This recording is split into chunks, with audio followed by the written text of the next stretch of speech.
Do you feel like you're wearing an invisible scarlet letter? One that only you can see, but you're convinced everyone else can too? A mark that whispers, not enough, damaged, unworthy.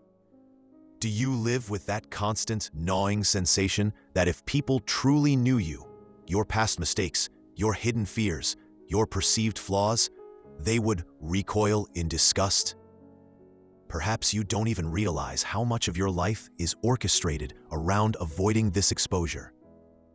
But the truth is, if you are anxious in social situations, if you shrink from opportunities, if you constantly apologize for existing, if you feel like an actor in your own life, it's likely that you are living under the tyranny of shame.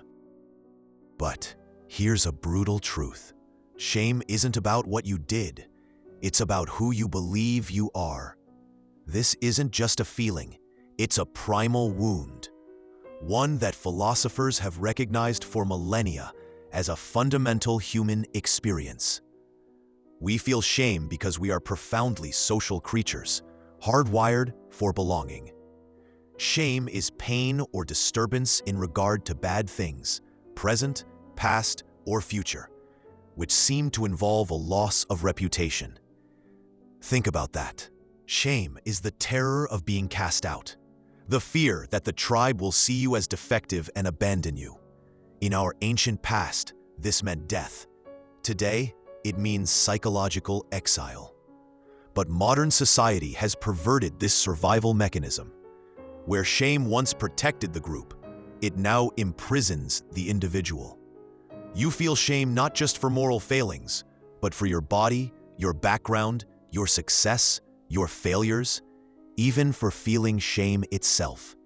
It's a self-perpetuating loop. It's not what happens to you, but how you react to it that matters. When it comes to shame, the event, the mistake, the failure, the perceived inadequacy is not the source of your suffering. No, your suffering is born from the judgment you attach to that event, the story you tell yourself about what it means, about you. Shame is the story, and you are the one writing it, often with words handed down by others. To understand the machinery of shame, let's step into Plato's cave. In his famous allegory, prisoners are chained, seeing only shadows on the wall, believing them to be reality. Shame works exactly like this. You are the prisoner. The shadows are your fears, your insecurities, the harsh judgments you imagine others have of you. You mistake these shadows for absolute truth. You never question their validity. You live in the dark, accepting the distorted images projected by your own mind as the real you. Shame is the recognition of the fact that I am indeed that object which the other is looking at and judging. Think about that. Shame erupts when you suddenly become aware of yourself as an object in someone else's gaze. You feel reduced, diminished, no longer a free conscious being, but a thing being evaluated. This is why shame feels so violating. It's not just feeling bad about something you did. It's the feeling that your very identity, your inherent dignity, has been stripped bare and found wanting in the eyes of another, even if that other is just an imagined critic in your head. And this is where shame builds its invisible cage. It doesn't just make you feel bad. It actively constructs your limitations. The soul becomes dyed with the color of its thoughts. When shame colors your thoughts, it dyes your entire world gray. It limits you in profound, suffocating ways. First, shame creates a prison of avoidance. You avoid situations that might trigger it, people who might see through you, opportunities where you might fail. He who has a why to live can bear almost any how. But shame steals your why. It convinces you that you are unworthy of living fully, of pursuing your why. Second, shame thrives in darkness and secrecy. It tells you, hide this part of yourself. No one must know. You belong nowhere. You must hide to be accepted. This secrecy isolates you. It builds walls between you and authentic connection. You become a ghost in your own life. Third, shame warps your self-perception into a funhouse mirror. Despair is being unwilling to be oneself, or willing to be someone other than oneself.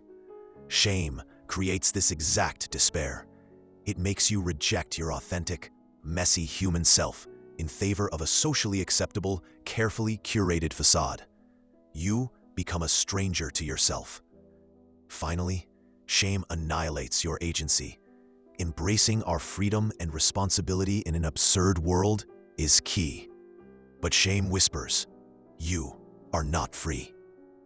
You are defined by your past mistakes, your perceived inadequacies. You are a victim of your own flaws. Shame turns you into a passive spectator of your own life, not its active creator. It convinces you that you are powerless, controlled by the shadows in Plato's cave. If shame is this powerful, this pervasive, how do you break free?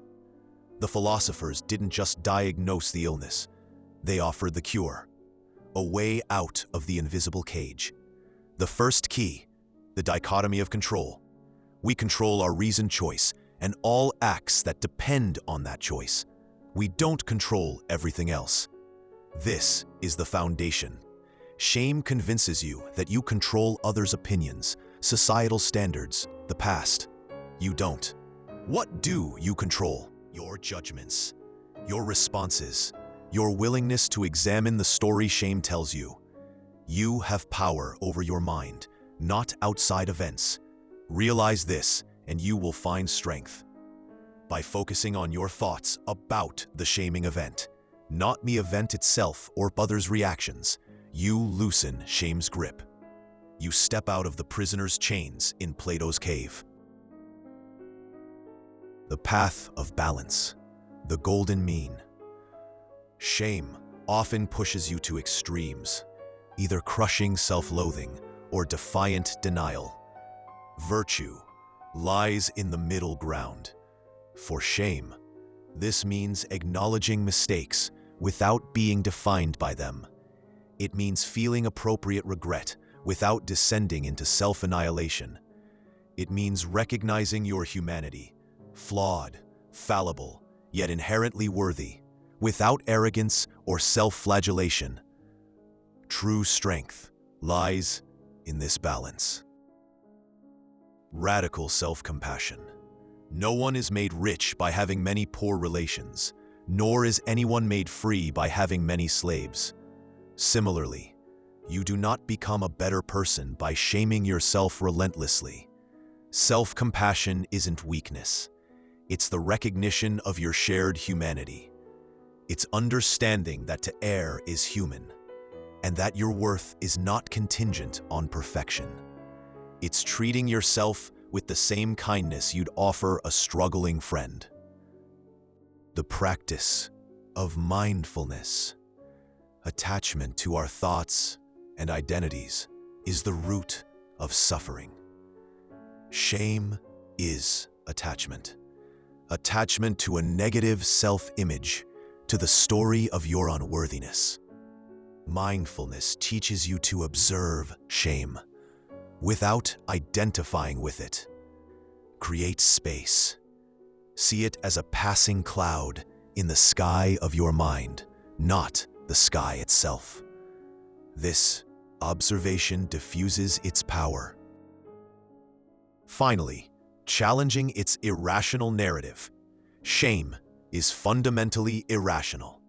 It depends on unrealistic beliefs about our own importance and what others think of us.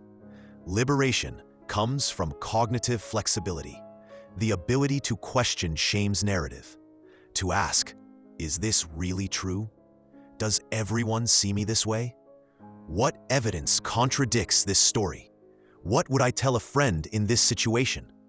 By challenging shame's distorted logic, you dismantle the shadows on Plato's cave wall. You step into the light of reason and perspective. Breaking free from shame isn't about never feeling it again. It's about refusing to let it define you. It's about stepping out of the shadows of Plato's cave and into the light of your own inherent dignity. To be yourself in a world that is constantly trying to make you something else is the greatest accomplishment.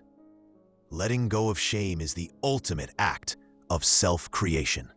It's reclaiming your birthright to live authentically, connect deeply, and stand tall in the world, not as a diminished object in someone else's gaze, but as the whole, worthy, unfolding human being you truly are. I want you to do something brave. Name one place where shame lives in your life. Where does it whisper its lies? Is it around your work, your relationships, your body, your past? Simply naming it is the first step to loosening its grip. Share it. Take this as an opportunity to let go of it, and let's start breaking the silence together. Thank you for watching. And remember, wherever there is a human being, there is an opportunity for a kindness. Begin that kindness with yourself. It is the most radical act of liberation.